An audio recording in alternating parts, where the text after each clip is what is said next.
Inisa-isa ng mystery team ang mga impormasyong binanggit umano ng espiritong nagngangalang Mylene de la Cruz. Una na ang kotse na umano'y dahilan ng aksidente at pagpanaw ni Mylene. Lumabas na ang di umano'y plakang XIV 825. Hindi pa pala na itatala sa Land Transportation Office o LTO. Sa makatuwid, wala pang ganung plaka ng sasakyan. Ang sa akin ng gobyerno, ang trabaho namin dito ay kami ang nagkumagawa ng plaka, kami nag-i-issue. Tatlong ang main function kasi ng LTO. Nagbibigay kami ng lisensya, nagbibigay kami ng registration, kami nag-apprehend. Bigay mo lang sa amin at bibigay namin sa iyo yung information na gusto mo makuha. Nagkataon, yung bine-verify mo is wala pa talaga record sa amin yung plaka yan kung na-manufacture namin o hindi pa.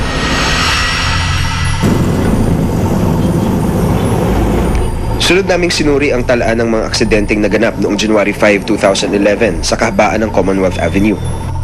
Yung January 5, tinignan namin sa blatter, although may mga aksidente, pero yung Mylene de la Cruz, tsaka isang kotse, tsaka truck na involved, wala po tayo na.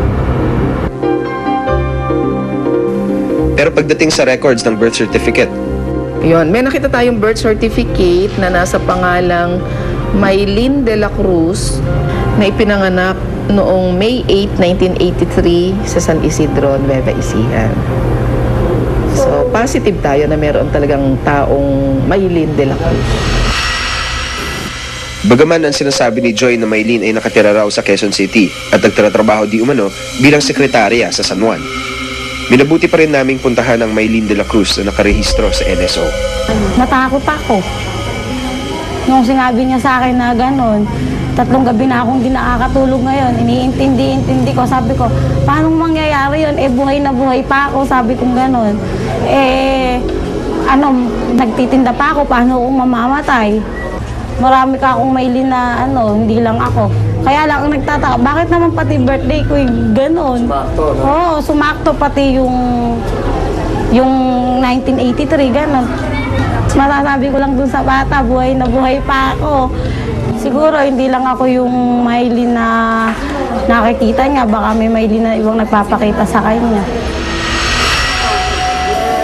Pinapanood din kay Joy ang video na kuha kay Mylene upang makita kung may pagkakahawig ba ito sa nakausap niyang di umanong multo. Maputi po yung babae. Medyo bata-bata pa po yung mukha. Yung Mylene de la Cruz po na nasa video at saka yung nagpapakita po sa akin ay hindi po magkamukha. May paliwanag ang psychotherapist na si Lisa Manuncia sa sitwasyon ni Joy. Sa akin, it's a projection ng sarili niya na siya na lang sana yon. Kaya masyadong detalyado yung pagkakakwento niya. 28 years old, kailangan na masusing pag-aaral pa kasi baka ang bata, wini-wish niya sana 28 years old ako. Parang siya yon. At saka wini-wish niya rin siguro sana aksidente na lang kaysa ganito na prolong yung aking agony.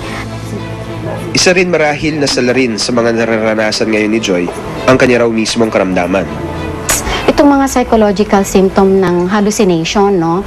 Plus the fact na meron siyang anxiety dahil nga nahihirapan siya, natatakot din siya na at a very early age, maaaring ikamatay niya yung sakit niya. It's more of yung anxiety niya. Kaya nagki-create siya ng ganitong klaseng kwento. It's unconscious, hindi deliberate yan. Kaya ultimo detalye ng mukha ng tao, yung aksidente, kung saan nangyari, meron siyang parang wish na sana ganun na lang nangyari sa akin. May kasama ba kami dito? Ang audio naman na nirecord ng grupo ni na Rob habang sinasagawa ang investigasyon, pinusuri din namin sa isang audio expert.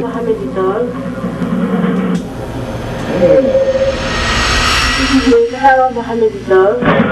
May kasama ba kami dito? Kasama ba kami dito? Meron. Mas na-pick up natin yung mga, mas clearly if ever, yung mga voice. Pero as you saw kanina, isa lang naman yung file na parang meron sumagot. So, although yun nga, for me, masyadong clear lang siya in a way na parang, siguro in a way na we would expect, di ba, kung supernatural, di ba, medyo siguro na spooky way. May kasama ba kami dito? May kasama ba kami dito?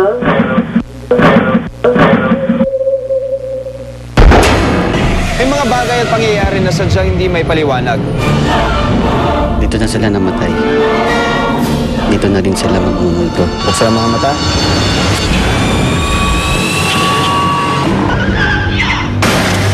Talas ng pandinig. Anong ginagalaw niyo dyan? Ay, kinikilabutan talaga. Ayoko dito. Dahil ang mundo ay nababalot ng misteryo.